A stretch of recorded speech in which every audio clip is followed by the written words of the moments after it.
आज हम कक्षा 9 के बच्चों को पहला चैप्टर लोकतंत्र पढ़ाएंगे। लोकतंत्र जिसका अंग्रेजी शब्द होता है डेमोक्रेसी। इस डेमोक्रेसी की शुरुआत सबसे पहले 17वीं शताब्दी में हुआ। 17वीं शताब्दी में सबसे पहले डेमोक्रेसी लोकतंत्र की शुरुआत हुई। यह इंग्लैंड में यूरोपियन आंदोलन के माध्यम से प्रभावित हुआ। यानी इस लोकतंत्र की शुरुआत इंग्लैंड में एक यूरोपियन आंदोलन हुआ जिसकी अवधारणा से प्रभावित होकर फ्रांस और अमेरिका में लोकतंत्र की शुरुआत हुई। कहाँ पे शुरुआत हुई? सबसे पहले फ्रांस और अमेरिका। अब ये जानेंगे कि डेमोक्रेसी बना कैसे। डेमोक्रेसी यानी लोकतंत्र यूनानी भाषा शब्द से बना है। डेमोक्रेसी दो शब्द से मिलकर बना है। एक होता है डेमोस, दूसरा होता है क्रेटिया। डेमोस का मतलब होता है लोग, क्रेटिया का मतलब होता है शासन, यानी अर्थात लोगों का शासन। यानी कहने का मतलब है कि लोकतंत्र उसे कहते हैं जहां पर लोगों के द्वारा शासन चलाई जाती है। तो समझ गए? अब हम जानेंगे कि लोकतंत्र की परिभाषा।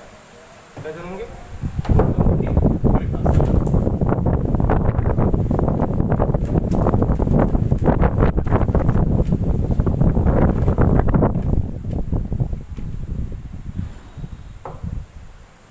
लोकतंत्र एक सिद्धांत है। क्या है? एक सिद्धांत है जो जीवन के किसी भी पहलू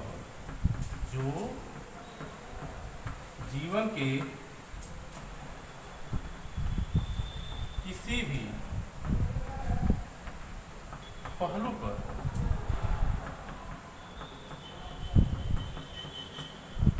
लागू होता है। यानी कहने का मतलब है लोकतंत्र एक सिद्धांत है जो जीवन के किसी भी पहलू पर लागू होता है। अर्थात लोकतंत्र सिर्फ किसी सरकार के निर्माण में या शासन चलाने में ही सहयोग नहीं करता, अपितु यह लोगों के जीवन को भी प्रभावित करता है। जैसे विद्यालय में एक कक्षा जहाँ पर दो व्यक्ति काम करते हैं, एक होता है छात्र और दूसरा होता है अध्यापक।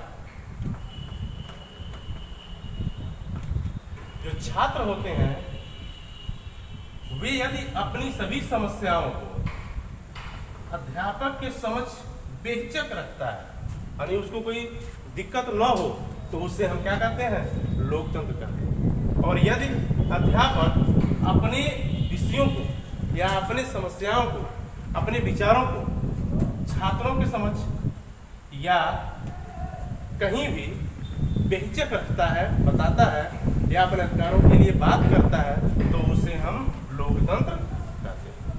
इस लोकतंत्र के बारे में अब्राहम लिंकन ने कहा,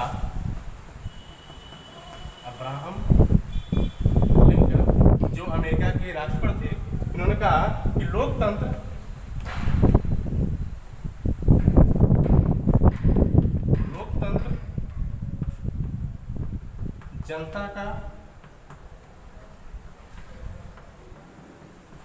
जनता के लिए, जनता द्वारा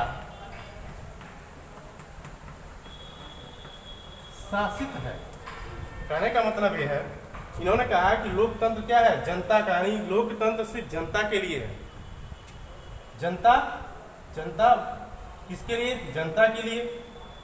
किसके द्वारा? जनता द्वारा। यानी लोकतंत्र सिर्फ जनता अपने लिए स्थापित कर सकती है, अपने लिए दे सकती है।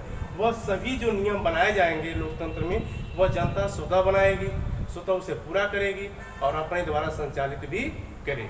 सीले कहता है, सीले एक और राजनीतिज्ञ है, उन्होंने कहा कि लोकतंत्र वह शासन है जिसमें प्रत्येक व्यक्ति सहभागी होता है। अतः कहने का मतलब यह है कि लोकतंत्र एक ऐसी शासन व्यवस्था है जिसमें सभी व्यक्ति समान रूप से सहयोग करते हैं। यदि सहयोग ना करें तो वह शासन व्यवस्था जो लोकतंत्र स्थापित होता है किसी भी देश में, वह सही तरीके से संचालित नहीं हो सकता। अब हम कल इस लोकतंत्र की विशेषता पढ़ाएंगे।